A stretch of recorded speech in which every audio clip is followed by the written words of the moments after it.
Hola, bienvenidos a un nuevo episodio de Tradeando Ideas. El día de hoy entrevistaremos a Juan Manuel Gobea Soria, Director General Adjunto de Finanzas de Sociedad Hipotecaria Federal. Juan Manuel es licenciado en Administración de Empresas y maestro en Finanzas por el Instituto Tecnológico y de Estudios Superiores de Monterrey. El día de hoy nos platicará cuáles han sido sus experiencias en las crisis pasadas, cómo está viviendo la banca de desarrollo y él personalmente la crisis del coronavirus, y también nos dará algunas recomendaciones que son imperdibles. Acompáñanos.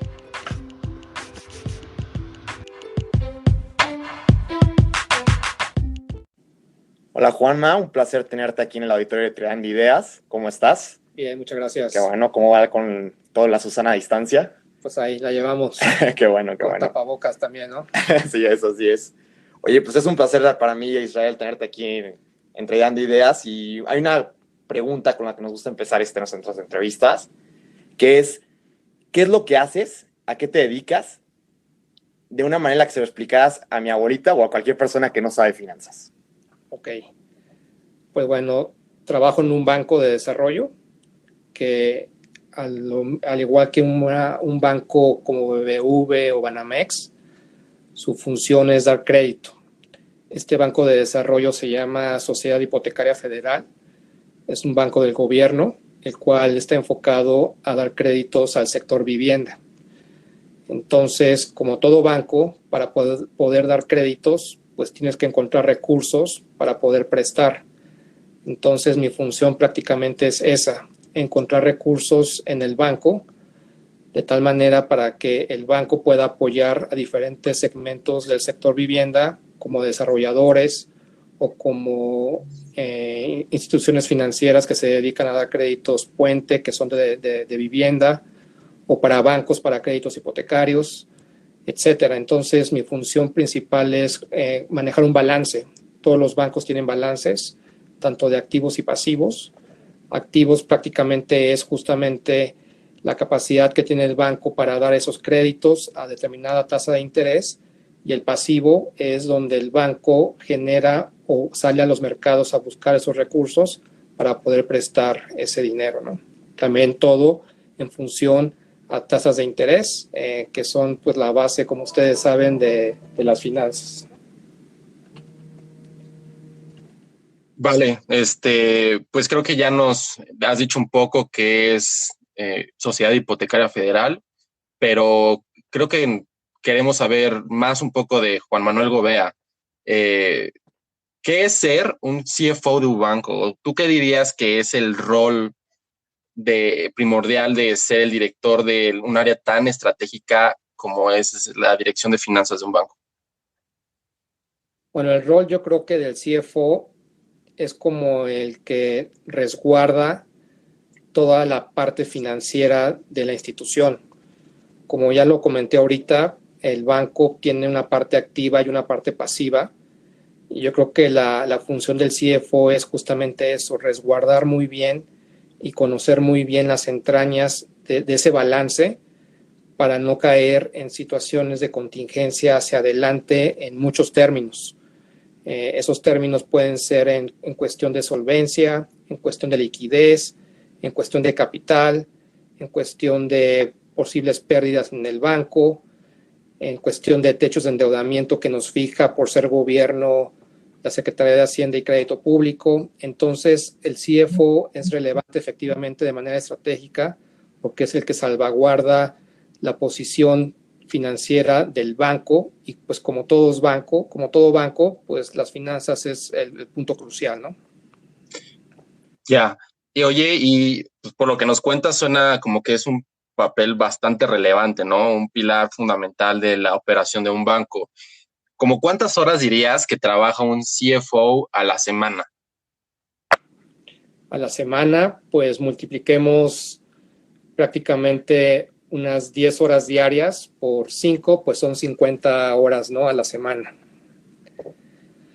No, pues sí La es. función no nada más es términos de planeación o no son términos contables. También dentro de sociedad hipotecaria, la DGA de finanzas lleva la parte de contabilidad, sino como bien saben, hay una tesorería que tiene que captar recursos los mercados abren temprano, los mercados de las 7:30 de la mañana ya están operando, entonces prácticamente el CFO, su función empieza desde muy temprano. Sí, y también pues vale decir como los mercados están interconectados hoy en día, pues prácticamente cualquier noticia en China nos puede pegar en la madrugada de México, por lo que también el CFO podría estar trabajando o al menos pendiente de muchas cosas pues 24/7 por los posibles impactos que pueda haber en las decisiones hacia adelante. Pues suena bastante, suena que te despiertas temprano, ¿no?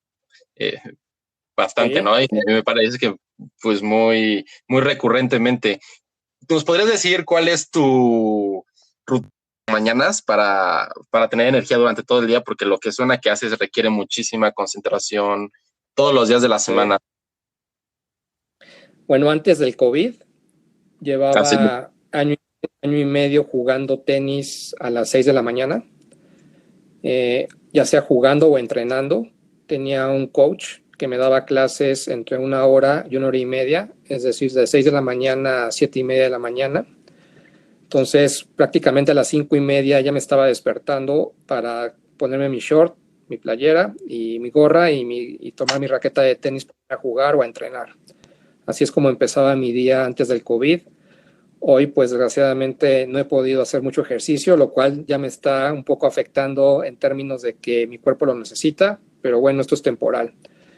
Y bueno, después de terminar mis entrenamientos, vivo cerca del trabajo, vivo caminando 8 minutos, lo cual es una bendición en esta Ciudad de México, lo cual pues me permite bañarme, desayunar y llegar aquí a la oficina entre 8:30 y 9.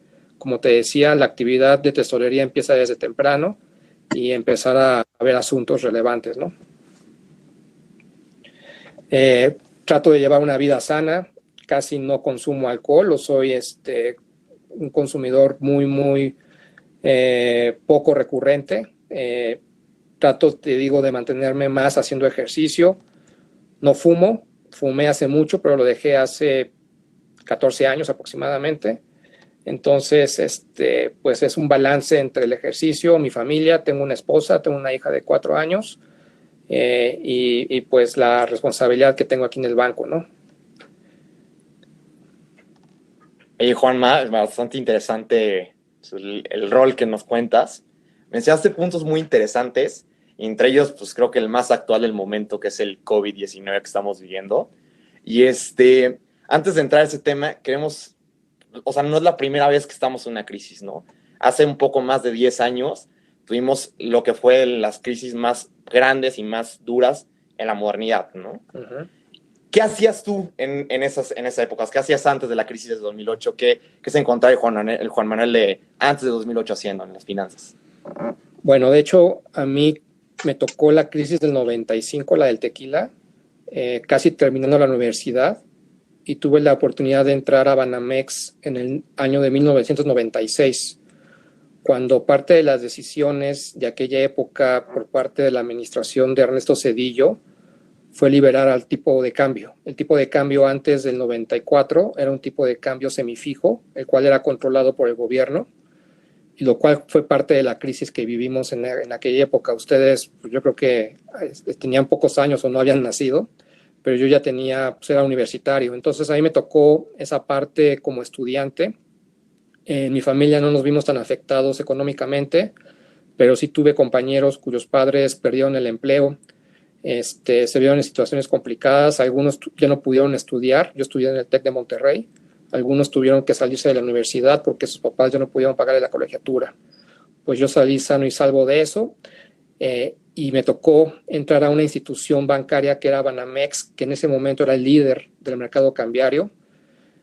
El mercado cambiario y el mercado de dinero y el mercado accionario ha cambiado mucho desde el 94 a la fecha, principalmente el del mercado de dinero y el mercado de cambios. El mercado accionario en México sigue siendo relativamente pequeño comparado con otros países emergentes. Entonces me tocó el nacimiento de lo que hoy nuestro presidente puede llamar el neoliberalismo, en el sentido de que México se abrió a los mercados, y a partir de ahí se tomaron una serie de decisiones importantes a nivel México, tanto pues gobierno como diferentes socios globales, lo cual hizo que hoy en día México todavía pueda ser un referente en los mercados emergentes, ¿no? Nada más para que tengan un dato, hoy el día el peso mexicano es de las monedas más líquidas de mercados emergentes, y la posición que tiene México en cuestión de extranjeros que compran deuda gubernamental sigue siendo importante.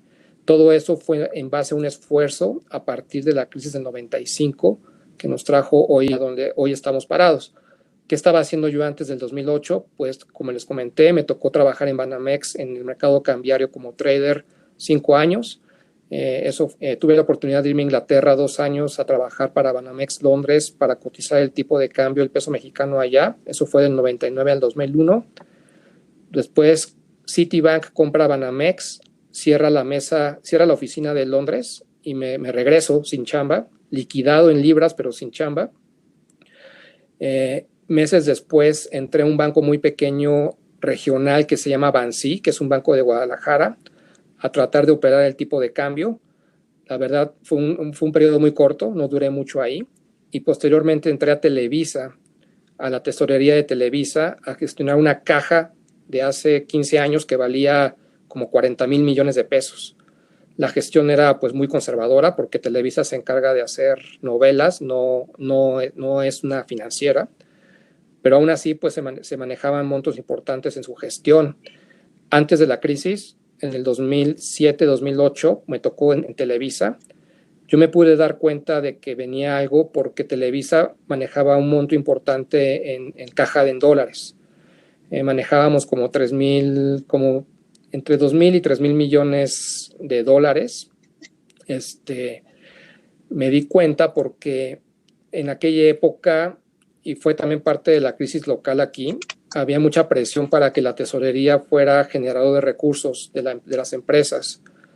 Televisa no tenía esas medidas, más bien Televisa era conservadora en ese sentido porque había casos como la Comercial Mexicana, que como bien saben, pues especuló mucho con derivados y con el tipo de cambio, y era una situación que antes de que explotara todo, pues las tesorerías había presión para que generaran recursos de manera paralela al core business de las empresas, ¿no? Como ya les dije, Televisa pues, hacía novelas, pero pues buscábamos generar buenos rendimientos a la caja como parte de las utilidades.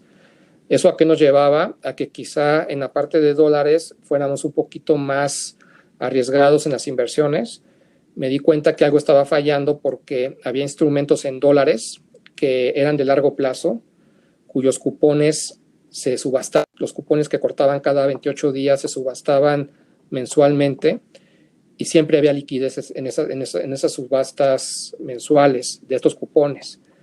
Había bancos como Lehman Brothers, que ya no existe, que vendían este tipo de instrumentos, que eran papeles que vencían hasta el 2030 y tantos, y eran papeles que traían diferente mezcla de instrumentos adentro, eran portafolios como asset-backed securities, como lo que tiene aquí el banco, por ejemplo, de Boris. Allá era una especie de asset-backed security, es decir, instrumentos respaldados por activos que te daban un rendimiento mensual. Entonces los bancos lo vendían como instrumentos de corto plazo cuando en realidad eran riesgos de largo plazo. Me di cuenta porque parte de la posición, una pequeña porción de la posición de Televisa entró en esos instrumentos por generar más rendimiento, porque aparte importante eran calificados triples As, porque eran garantizados por monoliners. Y cuando llega la crisis empezó a haber una corrida fuerte de liquidez y como bien saben, pues incluso de solvencia en algunos bancos, y esos papeles de la noche a la mañana se convirtieron en basura. Entonces, yo me di cuenta de esa crisis porque en el 2007, si tú querías renovar ese cupón o salirte del cupón para que alguien más lo comprara, ya no se podía hacer. O sea, la gente empezó a detectar algo y ya no era capaz de entrar a estas subastas para generar liquidez. Y fue ahí cuando yo en el 2007 me di cuenta de que venía algo. Y pues bueno, en el 2008, pues ya la historia ya no la sabemos, ¿no? Vino la crisis financiera que comentas. Sí, claro. Pues por lo que tú nos estás contando, y creo que va un poco de acuerdo como con toda esta serie de bibliografía y de películas que salieron post a la crisis del 2008, el sistema financiero internacional estaba embriagado, ¿no? Había se había metido bastantes cosas y estaba trabajando a niveles que eran insostenibles, ¿no? Entonces tú puedes decirnos que la crisis a muchos no los sorprendió, tal vez en magnitud sí, pero ¿tú crees que se veía venir la crisis? Yo creo que sí, los bancos de inversión en Estados Unidos sabían perfectamente lo que tenían en la panza y era tarde o temprano que iba a explotar. Ya hay documentales y películas sobre eso. Lehman Brothers, por ejemplo, pues estoy seguro que meses antes o quizá un par de años antes sabían muy bien lo vulnerable que estaba y al final pues no lo sabemos todos, fue el sacrificado. La Fed decidió no rescatar a Lehman y hubo un efecto en cadena bastante relevante del cuarto banco de inversión que era Lehman Brothers en Estados Unidos, ¿no? Oye, pues sí, se veían claramente señales peligrosas, de, como decías, de mucho riesgo acercándose hacia la crisis de 2008, desde el 2007. Así es. Y ya una vez que revienta la burbuja, una vez que empieza Lehman Brothers, sale y dice, estamos en Chapter 16, en el momento en el que la tesorería de Televisa tiene papeles de Lehman Brothers, ya una vez que revienta todo, ¿qué es estar ahí? O sea, ¿cómo se sentía, cómo se vivía, cómo eran los mercados en esos momentos? Ya una vez que sucede el gran momento, el impacto duro, ¿no? Sí, no era que Televisa tuviera papel de Lehman, más bien Lehman nos vendió sus papeles, que es distinto, ¿no? Porque cuando Lehman truena, esos papeles pasaron a otro banco y siguieron su curso. Aquí el problema de estos papeles fue un tema de liquidez, que dejaron de pagar, más bien ya no hubo la capacidad de salirse un mes o 2 meses, ¿no? Se volvió en un papel de lo que realmente nació, de largo plazo.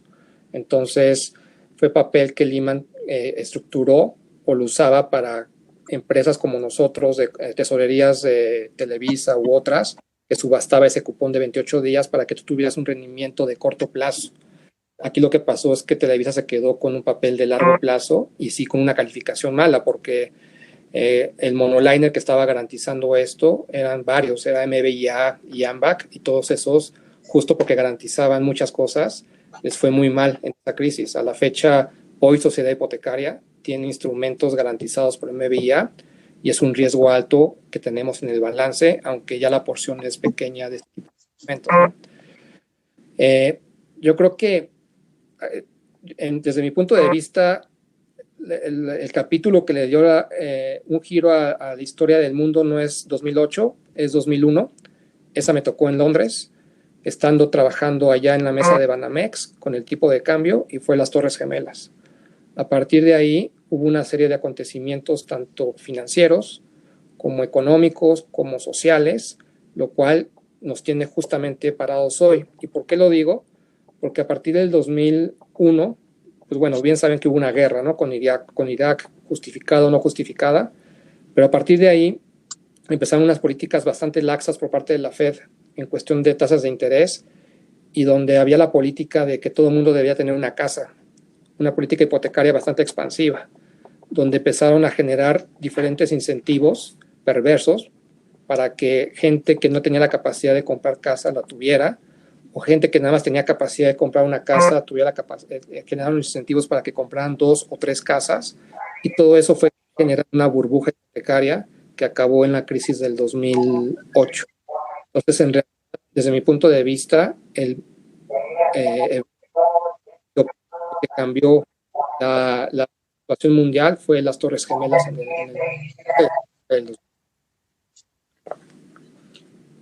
Oye, pues la verdad es que está bastante interesante. Creo que poco se ha hablado sobre lo que tú mencionas, el cambio en el sistema financiero a raíz del atentado a las Torres Gemelas, ¿no? Que cobró pues muchas vidas, pero al parecer terminó generando esta espiral, ¿no?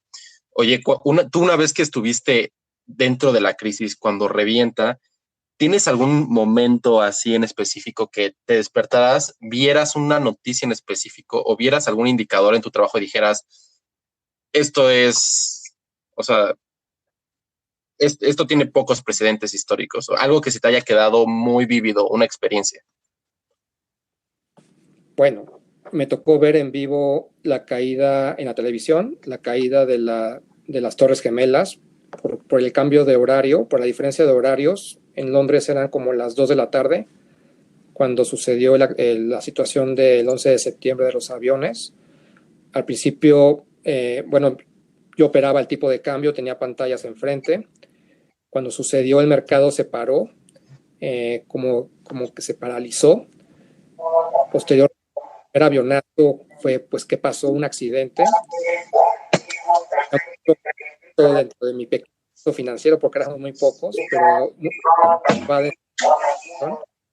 y de repente vino el segundo avionazo, y ahí fue donde todo el mundo caímos en un estado de shock impresionante, y el mercado se empezó a mover un poco, evidentemente, a la baja, pero yo por eso insisto que ese fue el evento que cambió la vida de todos los que estamos hoy todavía presentes, porque a partir de ahí se empezaron a tomar decisiones, insisto, políticas, económicas, financieras, pues que todavía no nos hemos podido recuperar, ¿no?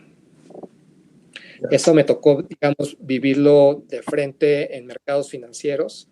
En la de 2008, como ya les comenté, pues operaba esta caja de Televisa donde vi señales de que no había liquidez en instrumentos, y pues fueron pasando los meses y se fue acrecentando esto hasta que ya no me tocó ver la caída de Lehman, porque Lehman cae en septiembre del 2008 y yo salgo de Televisa en febrero del 2008. Entonces, en realidad, enfrente de alguna pantalla de Bloomberg, ya no me tocó ver eso. Lo veía en el gimnasio cuando corría en las pantallas de la televisión, cómo se movían los mercados accionarios principalmente, algo similar de lo que estamos viviendo hoy, y cómo también el tipo de cambio se fue depreciando y cómo nos fue pegando internamente.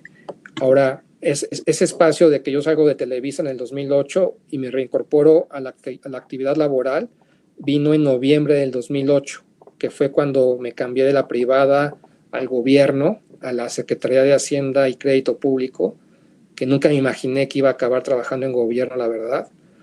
Y pues fue un cambio especial porque entré a la mismísima unidad de crédito público, que es donde se hacen muchas decisiones financieras relevantes del país, y entré como director de crédito externo, es decir, me tocaba coordinar las colocaciones de los UMs, de los bonos mexicanos en moneda extranjera, principalmente en dólares, aunque también pues a lo largo del tiempo me tocó colocar en yenes, en euros principalmente.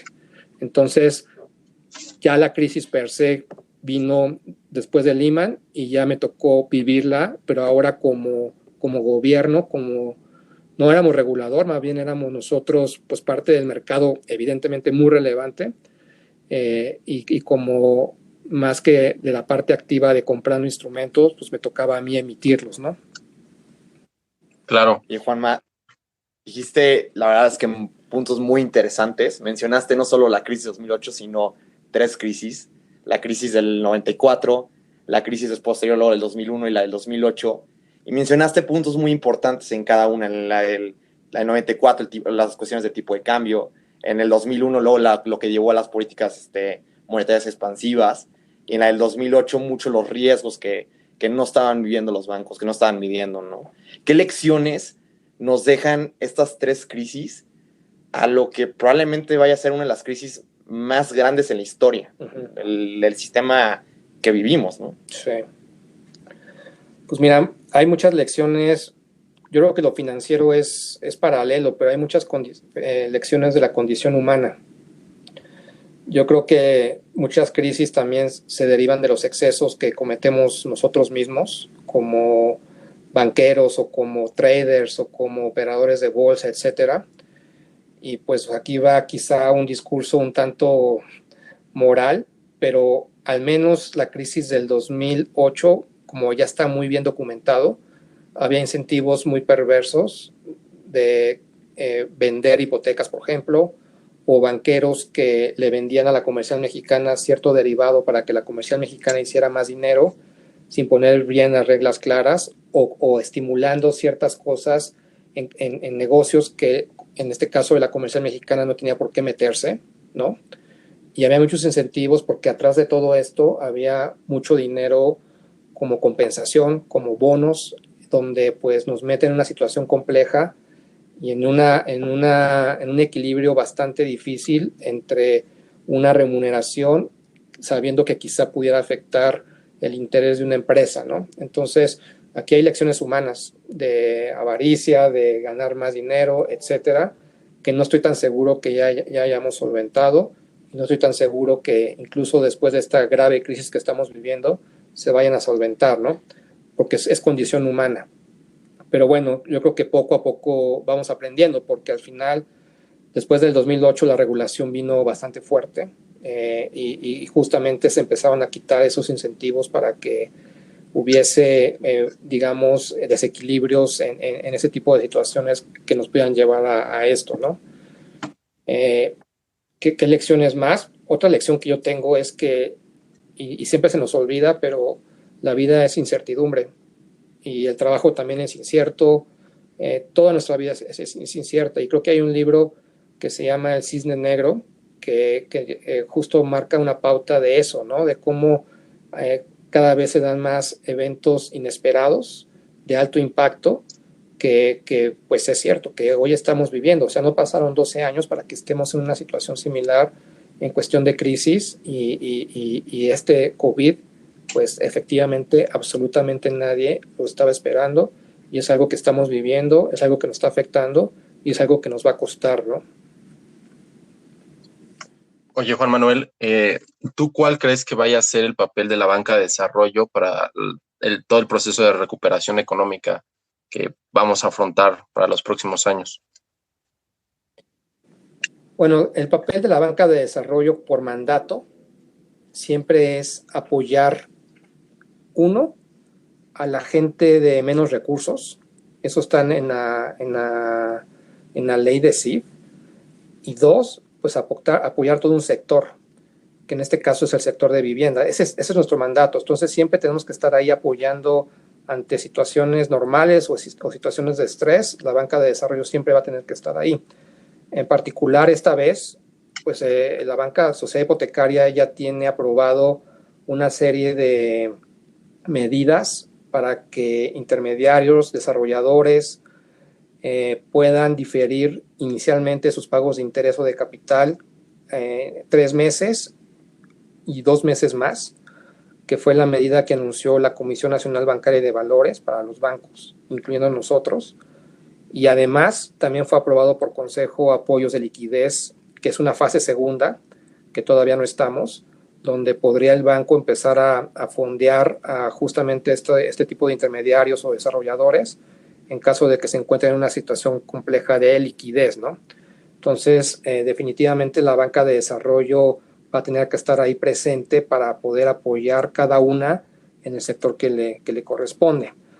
La buena noticia también es de que Banco de México, a diferencia de la crisis anterior, Banco de México está sacando una serie de medidas bastante agresivas para apoyar temas de liquidez, ¿no? Y esas medidas ya fueron anunciadas la semana pasada, lo cual creo que es una muy buena noticia. ¿Por qué? Porque le da la capacidad a los bancos, tanto múltiples como nosotros, de hacernos de recursos para que a su vez estos recursos vayan a apoyar programas que cada uno, en el caso de la banca de desarrollo, tiene por mandato. Y la verdad es que muy interesante el cómo estamos viendo afrontar esta crisis y cómo el papel de la banca de desarrollo entra dentro de todo esto. Una duda más es, ¿cuál es el papel de Juan Manuel Gobea de ser el director general de finanzas dentro de la banca de desarrollo, ahora dentro de este papel que decías de gobierno, de esta crisis, ¿no? O sea, ¿cómo estás reaccionando? ¿Qué te lleva el tiempo ante esta incertidumbre que estamos viviendo? Bueno, yo soy de los pocos que están viniendo al banco presencialmente.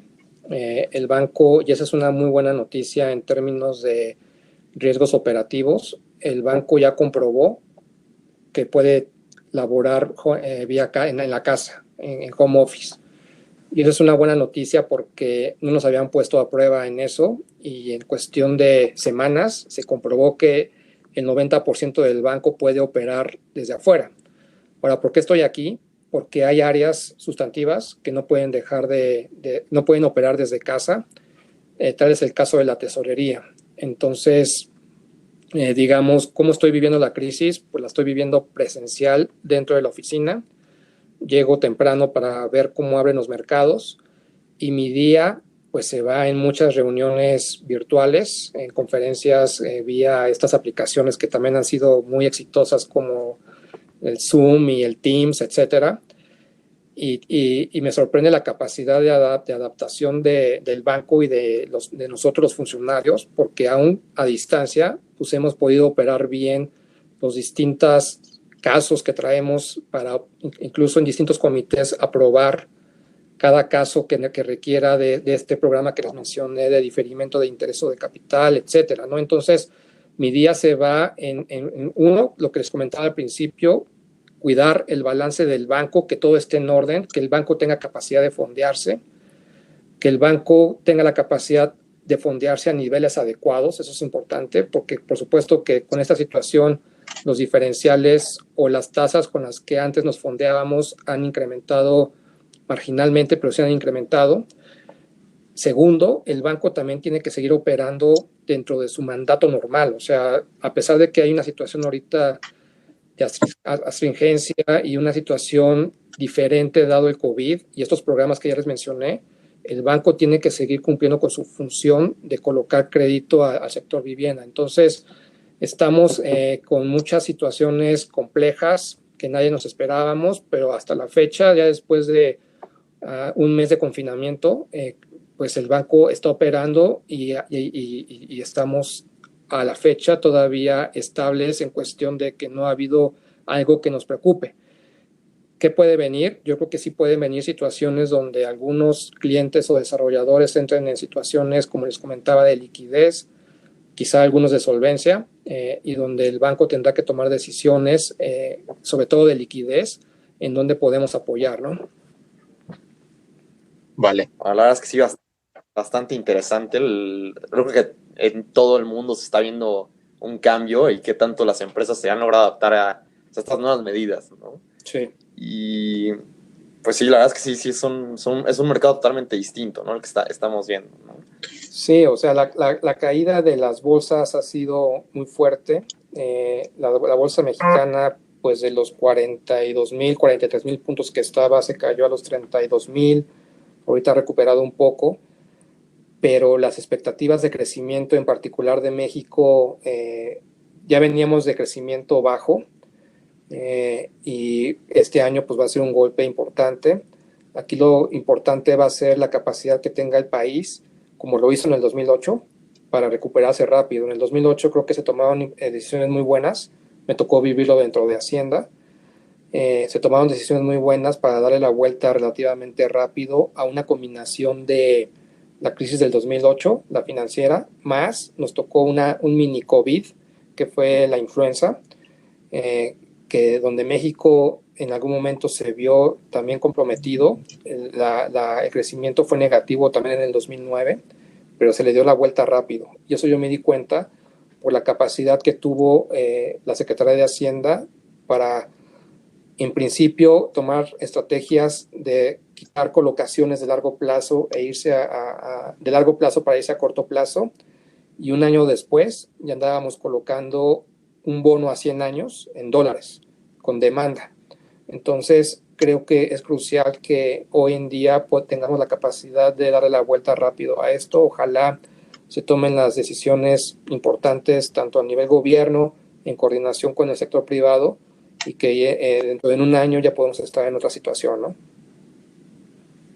Sí, la verdad es que sí, y no sé si vean ya qué es lo que se esperaría para poder lograr ese cambio, poder lograr salir lo más suavemente de esta crisis y lo más rápido hacia lo mejor.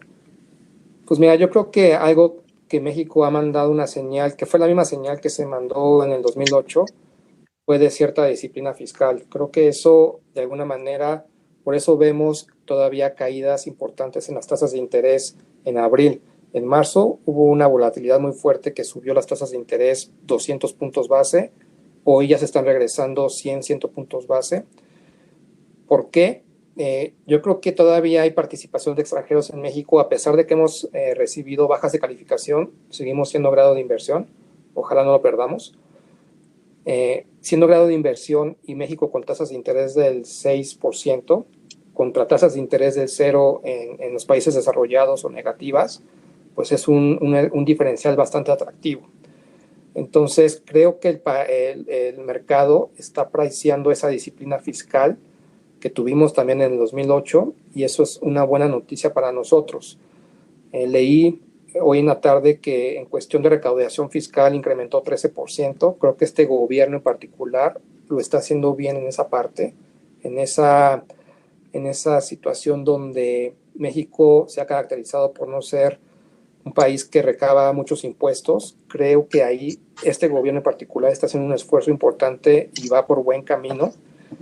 Ha habido cierta insistencia de que el país no se debe endeudar más. Quizá lo va a tener que hacer un poco. Hay un recorte importante en el gasto. Eso creo que para términos financieros es relevante. ¿Por qué? Porque viene de la mano con esta disciplina fiscal. Entonces, si se mantiene así y no nos salimos de los límites de deuda y no se hacen decisiones incorrectas que nos pueda llevar a una situación peor, creo que sí podríamos salir relativamente rápido. Aquí el problema es que nos enfrentamos a una crisis también de salud, a una crisis de posible desempleo más largo de lo que quizá vimos en el 2008. Entonces, pues creo que el reto es importante, ¿no? Y creo que a diferencia de la crisis anterior, aquí estamos con combinaciones de salud, financieras, económicas, donde quizá se van a tener que tomar decisiones muy finas para que México pueda salir rápido de esta crisis, ¿no? Vale, Juan Manuel, pues la verdad es que todo esto ha sido una excelente plática. Creo que venimos por mucho menos de lo que nos has dado y la verdad es que pues muchas felicidades porque pues se ve el compromiso que tienes para estar yendo a trabajar todos los días para que el país se trate de recuperar lo más rápido posible. Al final creo que nos gustaría cerrar con un par de preguntas, más a recomendaciones tuyas para igual tratar de conocerte un poco más. La primera pregunta es, ¿qué recomendación le darías a los estudiantes, analistas y jóvenes profesionales que recién están empezando su carrera y tienen la mala suerte de empezarla en una crisis? Ok. Digo, antes de eso, nada más me gustaría remarcar que pues yo dirijo una DGA pues, de 70 personas, pero definitivamente aquí se ve el trabajo de todos. O sea, a pesar de que estamos a distancia y trabajando algunos en casa o muchos en casa y pocos aquí en la oficina, este esfuerzo definitivamente no es de una sola persona, sino de un equipo. Y si un jefe, que pues hoy me está tocando dirigir un equipo grande, no tiene gente abajo, esto no sale. Entonces, yo creo que es más un esfuerzo conjunto y el logro de una dirección siempre va de la mano con un buen recurso humano y es algo del que yo, por supuesto, que tengo y estoy muy agradecido, ¿no? A tu respuesta, yo creo que no es mala suerte, al contrario. A ustedes, los jóvenes que les está tocando vivir esto, al menos en términos laborales, y si están ya inmersos en temas financieros, esto es una excelente oportunidad para que conozcan la parte, digamos, ruda de los mercados, la parte complicada, y si lo están, aquellos jóvenes que tienen la capacidad hoy en un empleo nuevo que están viviendo, esta situación pues les va a dejar muchísima experiencia hacia adelante. Eso me queda muy, muy claro, pues porque a mí, como les comenté, me tocó y me ha tocado a lo largo de mi vida laboral y esto les va a dar herramientas para que ustedes puedan ir creciendo laboralmente y empezar a alcanzar sus metas que cada uno de ustedes tenga, ¿no? Claro. No lo veo como una mala noticia, al contrario. La mala noticia sería que aquellos jóvenes que están terminando la carrera y están buscando chamba, pues no lo encuentren, que ese es uno de los riesgos que tenemos, que la juventud que hoy pues está esforzándose por tener una carrera y que tienen entusiasmo por incorporarse a cierto trabajo, le cueste encontrarlo, ¿no? Esos son de los riesgos que ojalá pues, se puedan solventar en el corto plazo. Y Juanma, una manera en la que los jóvenes deciden potencializar sus carreras es entrar a programas como el CFA, como maestrías en finanzas especializadas, Sí. o el MBA. ¿Tú qué opinas de estos programas? ¿Qué nos puedes platicar de de No, ellos. definitivamente háganlo. Yo les puedo decir que yo fui una persona muy cómoda en ciertas decisiones académicas porque yo me fui chavo a Inglaterra, yo me fui a los 25 años a Inglaterra, a los 24 años ya estaba allá. Y parte de mis colegas mexicanos que ya estaban trabajando ahí dentro de Banamex Londres en otras áreas, ellos tuvieron la visión de hacer sus maestrías, combinaron la maestría con el trabajo allá y yo no quise hacerlo porque por una cuestión de flojera, yo creo, y eso está muy mal y lo acepto, lo reconozco y creo que ustedes deben de, a su edad, comerse el mundo, tener objetivos muy claros de qué es lo que quieren, ser sanos, eso es muy importante, que sean sanos tanto física como mentalmente, porque yo decidí estudiar mi maestría ya entrando a la Secretaría de Hacienda. Ahí me di cuenta que si no me especializaba y si no me esforzaba por tener más conocimiento financiero, ustedes me iban a comer. Entonces yo decidí a mis 36 años hacer la maestría en finanzas. También la hice en mi alma mater, en el TEC de Monterrey. La verdad sí me sirvió. Me tardé en hacerla porque me tocó cambios de puesto donde tuve que dejarla temporalmente, pero finalmente la terminé y no, por supuesto que fue una decisión crucial que hoy me tiene aquí como DGA de finanzas en sociedad hipotecaria. Probablemente si no hubiera hecho mi maestría en finanzas no estaría ahorita conversando con ustedes, al menos como DGA, ¿no?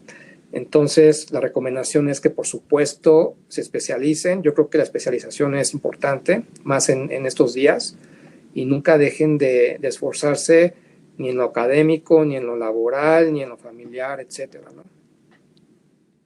Pues la verdad es que pues agradecemos todos tus consejos que nos das y nos gustaría cerrar con una pregunta que le hacemos a todas las personas que entrevistamos, que es, ¿qué recomendación de libro nos harías? Sobre todo ahorita que pues a lo mejor algunos tienen un poco más de tiempo libre.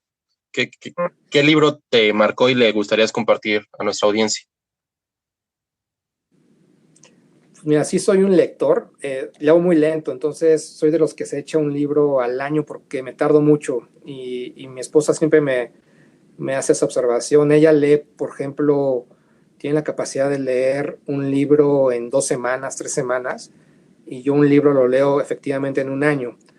Pero hay un libro que en particular, y no tiene nada que ver con las finanzas, sino como que es un libro más de ficción, pero no es una novela que se llama El Conde de Montecristo. No sé si ustedes ya la han leído. Es un libro que he leído como 3 veces. Me lo llevé a Inglaterra justamente y ahí creo que lo leí 2 veces. Y es un libro de cómo el ser humano, a pesar de las situaciones negativas que podamos tener todos en la vida, que quizá algunos la tienen más que otros, esa capacidad de redimirse y de salir adelante, y es un poco lo que nos deja ese mensaje del Conde de Montecristo, porque él, o sea, a través de injusticias, llegó a una situación muy, muy complicada en su vida, a punto de perderla, incluso de morirse, y tuvo la capacidad, y también por situaciones de suerte, de moverse y de terminar en una situación totalmente distinta, que me imagino que cuando él estaba en esa parte baja de su vida, nunca se imaginó que iba a terminar, ¿no?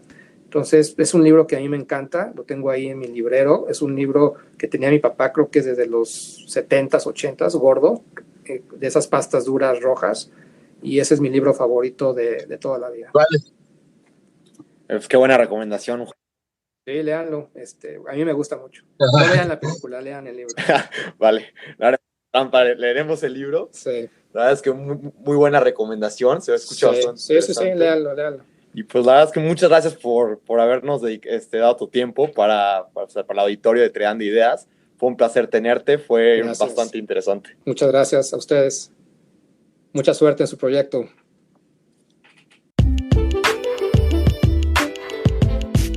Eso fue todo para este episodio de Treando Ideas. Si les gustó, no olviden suscribirse, así como seguirnos en Facebook y Twitter. Disclaimer. La información contenida en este podcast constituye la opinión de individuos y no debe ser tratada como una recomendación de inversión, manejo de impuestos, financiera o legal. La información presentada en este podcast es considerada ser fuente confiable, pero Tradeando Ideas y los ponentes de este podcast no toman responsabilidad por la exactitud y completud de las declaraciones hechas en este. Las opiniones realizadas constituyen el juicio personal de los ponentes a la fecha de realización de este podcast y son sujetos a cambio sin aviso. El contenido de este podcast es para usos informativos, educacionales y de entretenimiento y no contiene cualquier tipo de ofertas, invitaciones o solicitudes de compra, venta o suscripción de valores o de otros instrumentos financieros e inversiones, ni pueden servir de base para ningún contrato, compromiso o decisión de ningún tipo. Cualquier copia, distribución o reproducción de este podcast sin el previo conocimiento y permiso de Tradeando Ideas está estrictamente prohibido.